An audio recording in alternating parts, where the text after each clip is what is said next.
تفضل أخ أحمد الدقباسي، علي الدقباسي. آسف أخ علي، أنا تعود دائما أخ علي أن أول اسم يكون أحمد. كل اللي يطلع منك يا ريس حلو، ماكو مشكلة. أعوذ بالله من الشيطان الرجيم. الأخ الرئيس بخصوص الرسالة الواردة من اللجنة المالية، وهي جاءت إلى المجلس تطلب تمديد لمدة شهر لمراجعة عقود البي او تي، وذلك بطلب من الحكومة، والحكومة تقول وترفع شعارات منذ بدء تشكيلها بمحاربة الفساد وتعزيز الإصلاحات، ونرى بوادر خير. وأنا أعتقد أنه من المنطق ومن الحكمة الموافقة على الرسالة الواردة من اللجنة المالية تعزيزا لروح التعاون وتعزيزا لمد الجسور وللوصول إلى الغايات المنشودة، وهي المحافظة على أملاك الدولة التي تنهب حاليا بأشكال متعددة وبحيل قانونية وأحيانا بحيل غير قانونية. لكن ما نريد أن نقول في هذا المقام بأنه إذا كان في أي إجراء بفسخ أي عقود يجب أن يعزز ذلك، وأن لا يكون في أي تهاون في فسخ أي عقد يمس أملاك الدولة ومصالح الدولة وبالتبعية مصالح المواطنين. يجب أن يكون هناك إجراءات فاعلة ويكون تعزيز لمبدأ الشفافية وتكافؤ الفرص بين كل المستثمرين. وفي هذا الإطار أيضا نحن مع تعزيز جهود إعادة إعمار الكويت وتجميل البلد والعودة بها إلى ما كانت عليه، عروسا للخليج والوطن العربي بأسره. نريد مشاريع فاعلة وجيدة، مشاريع تجلب الكويتيين وتجلب الزوار، لكن هذا لا يكون على حساب أملاك الدولة، هذا لا يكون بالغش والدس، هذا يكون بشفافية وعلانية وتكافؤ فرص بين الناس. ونؤكد للجنة المالية بأننا معها وموافقون عليها أو على رسالتها ومع الحكومة في الإصلاح، ولكن لن نقبل مطلقا بأي مس لأي قطعة أرض من أملاك الدولة ومن أموال الدولة. وبالتبعية الأخ الرئيس، نريد إذا كان هناك حماس من الحكومة على قضية الإصلاح وقضية محاربة الفساد والمحافظة على أملاك الدولة، نريد من الحكومة أن تسمع وأن يسمع وزير الدولة وينقل وجهة نظرنا إلى مجلس الوزراء. أملاك الدولة مو فقط مشاريع البي او تي وغيرها، نريد إذا كان لديكم إجراءات تطبقونها على المواطنين البسطاء فيما يتعلق في حدائقهم، فيما يتعلق في مظلاتهم، فيما يتعلق في ديوانياتهم، لا تتعسفون في استخدام الحق على الضعيف المسكين وتتركون من ينهب الأراضي بشكل قانوني ومخالف لملاحظات ديوان المحاسبة. لا تتركون، لا تطبقون القانون فقط على الفقير. هناك ملاحظات لديوان المحاسبة على بعض العقود تم تجاهلها وتم غض النظر عنها، وهذا أمر لا نقبله الأخ الرئيس. نريد أن لا يكون هناك تعسف حكومي بتعزيز الإجراءات فقط على المواطن البسيط، ويكون هناك غض نظر عن المتنفذين. هذه القصور قصر العدل موجود، إذا كان في أي خلل، إذا كان في أي شيء حلول قصر العدل، عززوا التعاون وحافظوا على أملاك الدولة.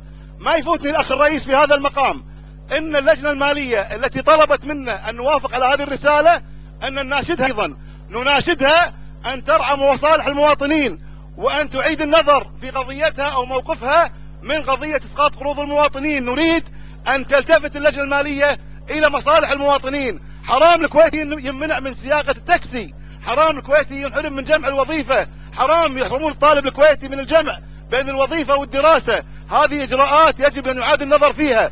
هذه إجراءات أوصلت بنا إلى أن نطالب بإسقاط القروض، ولن نقبل إلا بإسقاطها وبتعزيز مصالح المواطنين. إذا كان الحكومة لديها بديل يجب أن تتقدم فيه. قدموا لنا بديل، سهلوا على المواطنين الكويتيين، سهلوا على أهل الكويت، وفروا لهم فرص عمل، اسمحوا للطلبة يشتغلون، اسمحوا للكويتي يطلع رخصة تجارية، يطلع تاكسي، خلوه يعيش في بلده بدل من وجود مليون وافد في الدولة.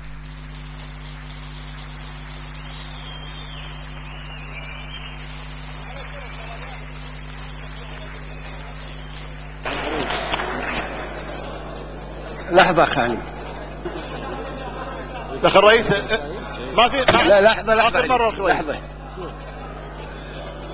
أرجوكم وصدقوني هذه آخر مرة، والآن اللي صفقوا المفروض يعرفون ان ما سووه خطأ ولا يجوز. آخر مرة أسمح كتحذير، ولكن صدقوني سأرفع الجلسة وأخلي القاعة. واللي قاعدين يسوونه قاعدين تضرون اللي ملتزمين، لأن ما راح أقدر أفرق، فبالتالي سأضطر أني أخلي القاعة بالكامل. فاحترموا المجلس واعرفوا أن هذا ما يجوز، وأيضا احترموا اللي قاعدين بهدوء ودون أي مخالفة للائحة. وأيضا هذا التصفيق ترى ما راح يفيد ولا له معنى. تفضل أخ علي. الوقت لك الرئيس، خذوا مني دقيقة الإخوان في الكنترول. تفضل أخ علي، كمل كمل. الأخ الرئيس، المجتمع الكويتي يئن بكثير من المشكلات الحقيقية والتي لم نصل إليها إلا بسبب عدم مواجهة المشاكل. وأنا أعجب كيف أن الحكومة يذهب وزرائها إلى التلفزيون للمناظرة ولا يجون إلى الأمة ويناقشون النواب. أريد أن أختتم كلامي وأنا أتعاون مع الرئاسة ومع المجلس بعدم هدر الوقت، وأناشد اللجنة المالية برئاسة النائب أحمد باقر أنه كما يطلب الوقت لدراسة هذه الرسالة والطلب الوارد من الحكومة، أن أيضا يطلب الوقت ويعيد النظر في هذه القضية، وأن يدفعون وأن ندفع معا حكومة ومجلسا في اتجاه تعزيز مصالح المواطنين التي جئنا كهدف أساسي ورئيسي لها. شكرا أخي، شكرا شكرا أخي، شكرا أرجوك، شكرا شكرا. تفضل.